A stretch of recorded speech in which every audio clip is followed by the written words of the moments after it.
రాష్ట్రంలో వ్యవసాయాన్ని చేసే ఓ రైతన్నలారా, రైతు కుటుంబాలారా అందరూ చెప్తా ఉన్నాం, చేతులెత్తి నమస్కరించి చెప్తా ఉన్నా, ఎప్పుడైనా మీ పక్షాన నిలబడేది, మీ అభివృద్ధిని ఆకాంక్షించేది, మీరు కన్నీళ్లు కార్చకుండా ఉండడం కోసం, కుటుంబ సభ్యులు మీ బిడ్డలు సుఖంగా జీవించడం కోసం ఎప్పుడూ ప్రయత్నం చేసే మనిషి రాజశేఖర రెడ్డి రక్తమే. రైతు పక్షపాతి అది రక్తం. రాజశేఖర రెడ్డి గారు రైతు పక్షపాతి.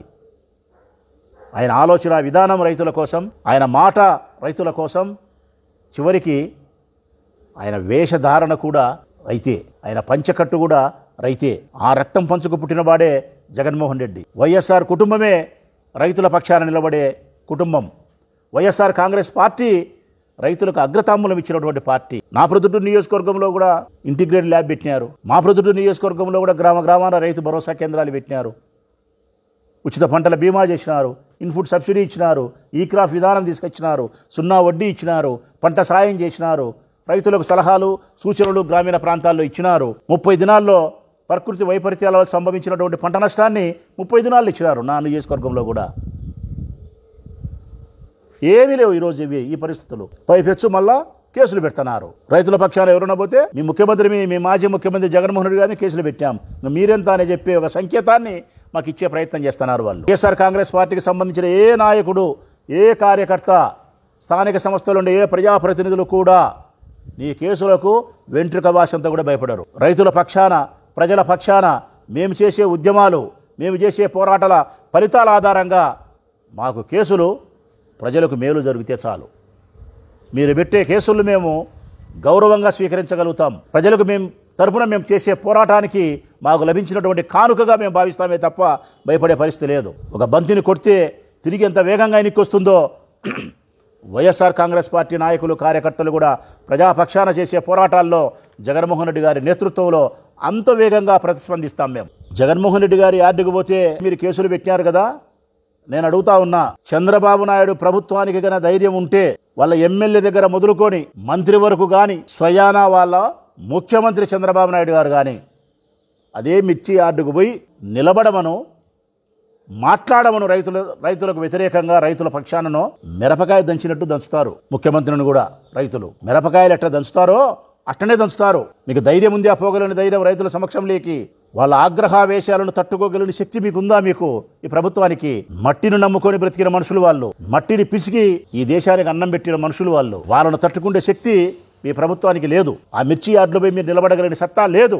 మీరు నిలబడగలిగితే మిరపకాయలు దంచినట్టే వాళ్ళు మిమ్మల్ని దంచి పారేస్తారు. ఇందులో ఏమాత్రమే కానీ అనుమానమే లేదు. మీకు వినాశకాలే విపరీత బుద్ధి. మీ ప్రభుత్వానికి వినాశకాలం దాపరించింది కాబట్టి రైతుల పక్షాన్ని ఇటువంటి నిర్ణయాలు మీరు తీసుకుంటా ఉన్నారు. సున్నా వడ్డీ అమలు చేయలే, పెట్టుబడి సాయం ఇయలే, ధరల స్థిరీకరణ లేదు, మద్దతు ధర లేదు. వ్యవసాయం పండగని మేమంటే చంద్రబాబు నాయుడు ఎప్పటి నుంచో వ్యవసాయం దండగా అంటున్నాడు. ఈరోజు కొత్తగా అనేది కాదు. 20 ఏళ్ల కింద నుంచి ఆయన వ్యవసాయం దండగా అంటున్నాడు. పనిలేక వ్యవసాయం చేస్తున్నారు. రైతులందరూ భూములు అమ్ముకొని పట్టణాలలో చేరి వ్యాపారాలు చేసి లెక్కలు సంపాదించుకొని అంటున్నాడు. పల్లెలుండే రైతులందరూ భూములు అమ్ముకొని వ్యవసాయం ఎత్తిపెట్టి అట్టబండ మీద ఎక్కించి అందరూ పట్టణాలు పోయి వ్యాపారాలు చేస్తే ఏమి తిని బతుకుతావయ్యా? మట్టి తిని బతుకుతావా? ఈ రైతులు లేకపోతే ఈ దేశం ఉంటుందా? ఎవరో మనం నమ్మినా నమ్మకపోయినా, ఎవరో మనం మాట్లాడకపోయినా వాస్తవ సత్యం, ఈ దేశానికి జవాను కిసాను ఒకరు ఈ దేశాన్ని రక్షిస్తున్నారు. మన ఆత్మగౌరవాన్ని పరిరక్షిస్తూ ఉన్నారు. మనకు కావాల్సిన స్వేచ్ఛను, స్వతంత్రతను ఆ జవాన్ ఇస్తూ ఉంటే అన్నం పెట్టి మనను ఆదుకుండేవాడు, కాపాడేవాడు రైతన్న.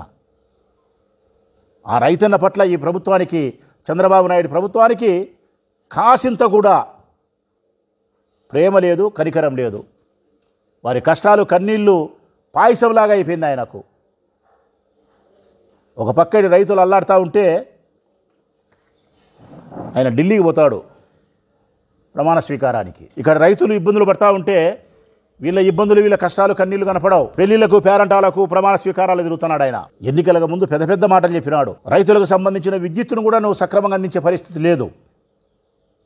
విద్యుత్ ధరలను కూడా నియంత్రించే పరిస్థితి లేదు. అవి కూడా పెంచేసినారు. మేము డిమాండ్ చేస్తూ ఉన్నాం ఈ ప్రభుత్వాన్ని. రైతుల పక్షాన మీరు గతంలో జగన్మోహన్ రెడ్డి గారి ప్రభుత్వంలో కేంద్ర ప్రభుత్వము మద్దతు ధర ప్రకటించని 24 పంటలకు, అంటే ఆనాడు 24 పంటలకు మద్దతు ధర ప్రకటించలే. ఆ 24 పంటలకు కేంద్రం ప్రకటించని మద్దతు ధరను జగన్మోహన్ రెడ్డి గారు ప్రకటించినారు. మద్దతు ధరను ప్రకటించినాడు కాబట్టే రైతులకు మేలు చేయగలిగినాడు ఆయన ఆనాడు. వారు పండించిన పంటకు మార్కెట్లో పోటీతత్వాన్ని నెలకొల్పగలిగినాడు, ధరను పెంచగలిగినాడు. రాష్ట్ర ప్రభుత్వం మద్దతు ధర ప్రకటించి 65,000 కోట్లు ఖర్చు చేసింది జగన్మోహన్ రెడ్డి ప్రభుత్వం. 65,000 కోట్లు ఖర్చు చేసింది మద్దతు ధరను ప్రకటించి వారికి ఇచ్చేదానికోసం. మేము దిగిపోయే నాటికి 24 సంవత్సరం, మేము దిగిపోయే నాటికి 23-24 సంవత్సరానికి ఇదే మిరప ఎంత అమ్మిందని ఒకసారి చూసుకోమంటున్నాం మేము చంద్రబాబు నాయుడును. 24,000 రూపాయలు అమ్మినారు, 24,000 రూపాయల క్వింటా అమ్మినారు. ఈరోజు 8-11,000 అమ్ముతున్నారు. సంవత్సరం కిందట మటుకు 24,000, సంవత్సరం తర్వాత మాత్రం 10,000. ఇది ఎక్కడి న్యాయం ఇది? ఈ సందర్భాల్లో కూడా ముఖ్యమంత్రి కళ్ళు తెరచడా? ఈ ప్రభుత్వం కళ్ళు తెరచదా? దున్నపోతు నిద్రపోతుందా? అన్ని రాజకీయ పార్టీలకు విజ్ఞప్తి చేస్తున్నాం, కూటమిని మినహాయించి ఈ రాష్ట్రంలో ఉండే అన్ని రాజకీయ పార్టీలను విజ్ఞప్తి చేస్తూ ఉన్నాం. రైతుల పక్షాన మనం ప్రజాస్వామ్య యుద్ధాన్ని చేయడానికి అందరం కలిసి రావాల్సిన అవసరం ఉంది. 1 గంట కూడా ఆలస్యం చేయాల్సిన అవసరం లేదు. ప్రతి నిమిషము అవసరమే రైతుల పక్షాన మనం యుద్ధం చేసేదానికి. ఈ ప్రభుత్వం మెడలు వంచాల్సిన అవసరం ఉంది. కేంద్ర రాష్ట్ర ప్రభుత్వాలు ఆలోచించాల్సిన బాధ్యత ఉంది. రైతన్నను నిలబెట్టాల్సిన బాధ్యత ఉంది.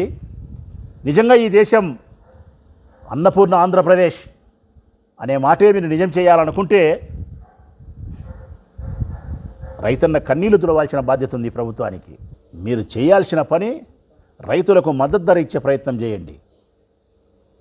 రైతుల పక్షాన ఈ ప్రభుత్వం ఆలోచించాల్సినటువంటి బాధ్యత ఉంది. రైతుల పక్షాన మీరు 20,000 రూపాయలు పంట సాయం ఇస్తామని చెప్పి ఎన్నికలకు ముందు చెప్పి 20,000 రూపాయలు ఇస్తామన్నారు. వ్యవసాయం చేసుకునేదానికి, పంట పెట్టుకునేదానికి 20 పైసలు ఇలే, గాలికి వదిలేసినారు హామీ. వ్యవసాయంలో జగన్మోహన్ రెడ్డి గారి పాలనలో తీసుకొచ్చిన విప్లవాత్మకమైన మార్పులు ఏమైతే ఉన్నాయో, సంస్కరణలు ఏమైతే మేము చేయగలిగినామో 2019 నుంచి 24 వరకు జగన్మోహన్ రెడ్డి గారి నేతృత్వంలో రైతులకు అగ్రతాంబూలం ఇచ్చినాం, పెద్ద పీట వేసినాం.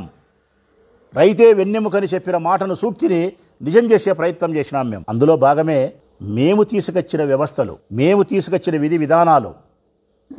ఆర్బీకే రైతు భరోసా కేంద్రాలు, ప్రతి గ్రామాన రైతు భరోసా కేంద్రాన్ని ఏర్పాటు చేసి రైతులకు కావాల్సిన సలహాలు, సూచనలు అక్కడ ఇప్పించగలిగినాం. ప్రతి నియోజకవర్గానికి ఒక ఇంటిగ్రేటెడ్ ల్యాబ్ పెట్టగలిగినాం. ఎరువులను, విత్తనాలను, పురుగుల మందులను గ్రామీణ ప్రాంతాల్లోని రైతులకు అందజేసినాం. ఉచిత పంటల బీమాను తీసుకురాగలిగినాం. సీజన్ ముగిసే లోపలే ఇన్పుట్ సబ్సిడీ అందించగలిగినాం. ఈ క్రాప్ విధానాన్ని తీసుకురాగలిగినాం.